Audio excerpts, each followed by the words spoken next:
अस्सलामुअलैकुम वरहमतुल्लाहि वबरकातुहू। नाज़रीन TNN 313।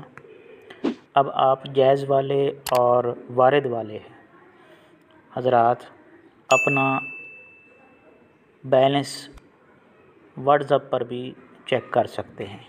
उसके लिए आपने ये वाला नंबर अपने फ़ोन के अंदर महफूज करना है, 0300 पूरा, फिर 300 और 8000।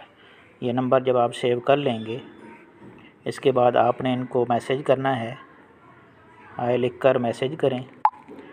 इसके जवाब के अंदर ये रिप्लाई आया है, ये देख लें। आपको मैं दिखा रहा हूँ, balance bundle, all in one bundle package. इस तरह बैलेंस 4 नंबर पर जो चीज़ भी आप चेक करना चाहते हैं, मैं 4 नंबर मिलाकर अपना बैलेंस चेक करता हूँ। इसके जवाब के अंदर अभी आएगा मैसेज,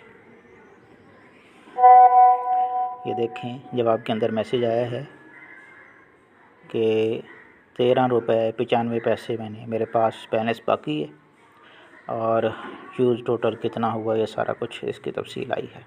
आप भी इस तरह चेक कर सकते हैं।